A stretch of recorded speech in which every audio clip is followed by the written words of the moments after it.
Soy el padre Gonzalo Ruiz, misionero en Italia. Evangelio de hoy, domingo 5 de marzo de 2023. Del Evangelio según San Mateo. 6 días después toma Jesús consigo a Pedro, a Santiago y a su hermano Juan, y los lleva aparte a un monte alto, y se transfiguró delante de ellos. Su rostro se puso brillante como el sol, y sus vestidos se volvieron blancos como la luz. En esto se les aparecieron Moisés y Elías que conversaban con él. Tomando Pedro la palabra, dijo a Jesús: Señor, bueno es estarnos aquí. Si quieres, haré aquí 3 tiendas, una para ti, otra para Moisés y otra para Elías. Todavía estaba hablando cuando una nube luminosa los cubrió con su sombra, y de la nube salía una voz que decía: Este es mi Hijo amado, en quien me complazco, escuchadle. Al oír esto, los discípulos cayeron rostro en tierra, llenos de miedo. Mas Jesús, acercándose a ellos, los tocó y dijo: Levantaos, no tengáis miedo. Ellos alzaron sus ojos y ya no vieron a nadie más que a Jesús solo. Y cuando bajaban del monte, Jesús les ordenó: No contéis a nadie la visión hasta que el Hijo del Hombre haya resucitado de entre los muertos. Palabra del Señor. Queridos hermanos, en este segundo domingo de Cuaresma, la liturgia nos presenta el relato de la transfiguración del Señor, relato que está presente con distintos detalles en los 3 evangelios sinópticos, en el de San Mateo, en el de San Marcos y en el de San Lucas. Hemos leído el relato de San Mateo. Todo este episodio de la vida de Jesús habla del misterio pascual, es decir, de la pasión, muerte y resurrección del Señor. Así el contexto. Antes y después de transfigurarse delante de estos 3 apóstoles, nuestro Señor Jesucristo les anuncia la pasión. Se las anuncia por primera vez antes de la transfiguración y por segunda vez después de la transfiguración. Y les habla también de su resurrección, incluso en el último versículo que hemos leído. Por eso este misterio se refiere a todo el misterio pascual de Jesús: pasión, muerte, resurrección y glorificación del Señor. También se ve esto en los personajes, porque los 3 apóstoles elegidos por Jesús para transfigurarse delante de ellos, Pedro, Santiago y Juan, serán testigos también del poder de Jesús sobre la muerte, cuando Jesús los lleve a ellos, solo a ellos 3, a la casa de Jairo para resucitar a su hija. Poder de Jesús sobre la muerte.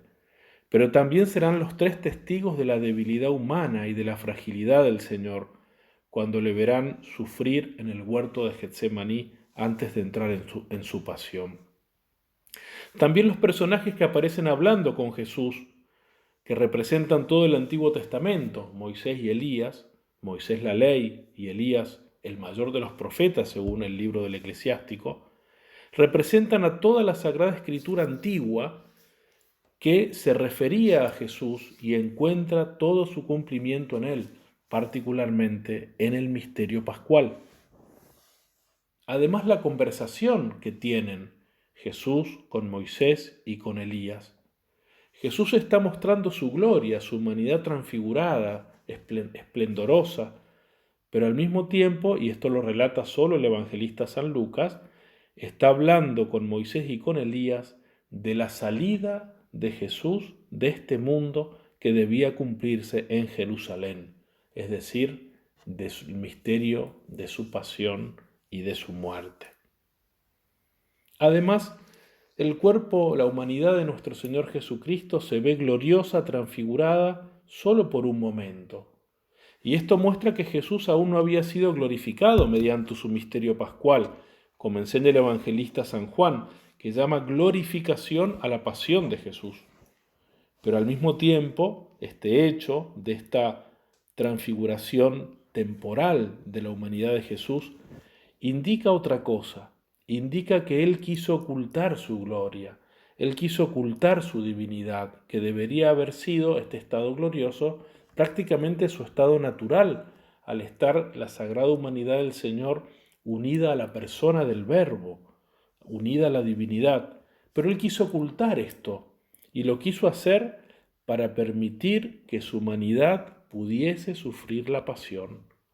Así Jesús ocultó su gloria, la manifestación gloriosa de su humanidad por la unión con la divinidad a lo largo de toda su vida terrena, porque quería sufrir por nosotros.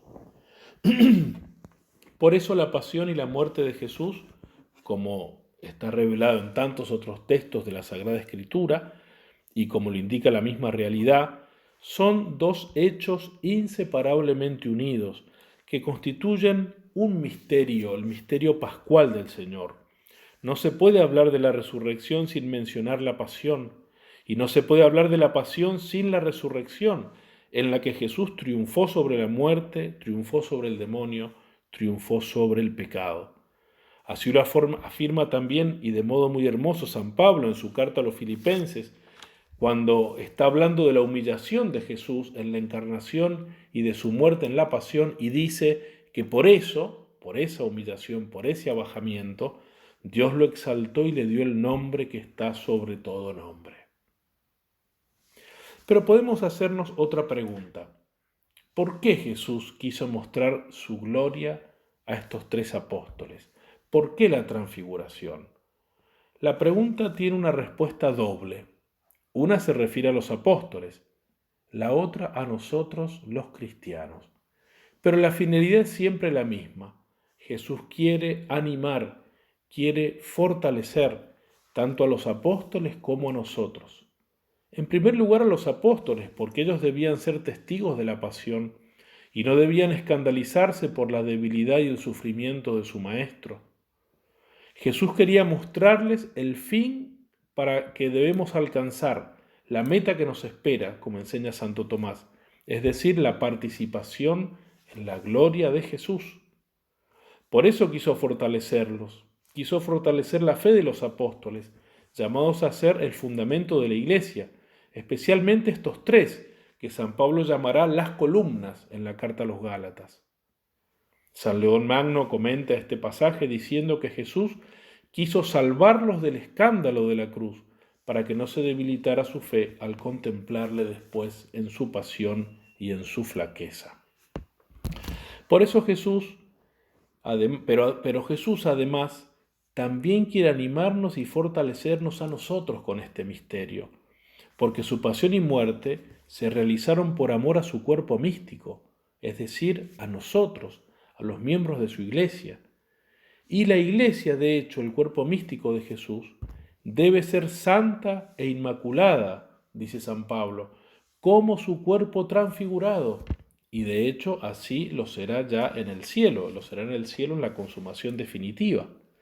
En otras palabras, lo que sucedió en el cuerpo físico de Jesús, la transfiguración, pero más aún la glorificación permanente después de su resurrección, sucederá también con su cuerpo místico, la Iglesia, es decir, sucederá en nosotros, los miembros de su cuerpo, si permanecemos unidos a Él. Así también la pasión de Jesús debe realizarse primero en nosotros, para que pueda realizarse también su resurrección y su glorificación. Como dice San Pablo, seremos transformados, dice San Pablo. Pero antes tenemos que pasar también nosotros, como discípulos de Jesús, por el misterio del sufrimiento y de la cruz, tomando la cruz cada día. Dice San Pablo, si hemos muerto con Él también resucitaremos.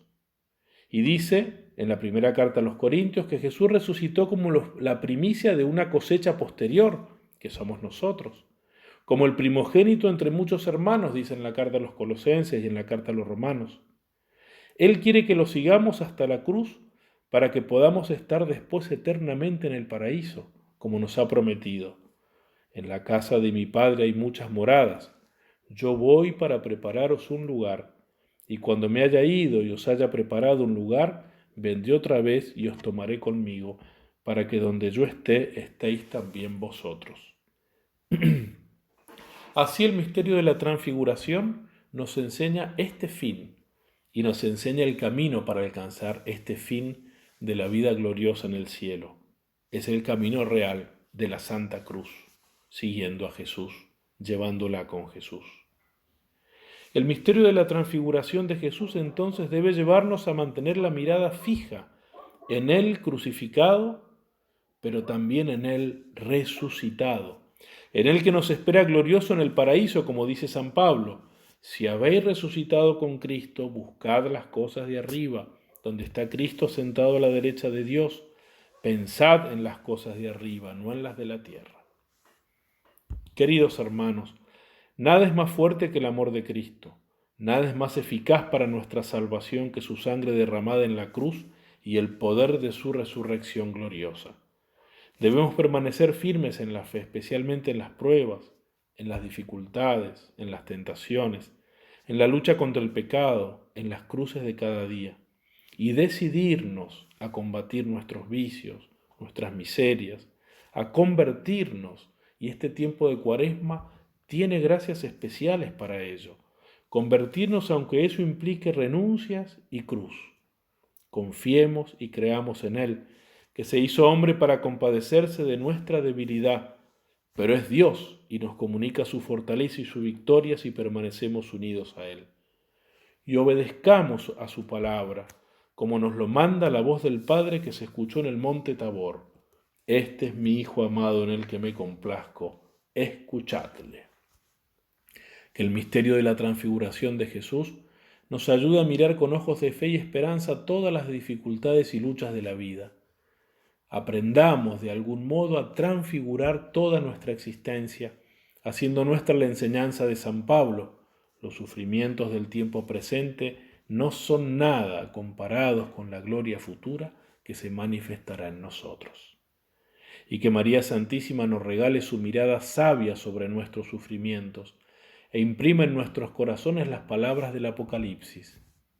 No temas los sufrimientos que te esperan, permanece fiel hasta la muerte y yo te daré la corona de la vida. Que así sea.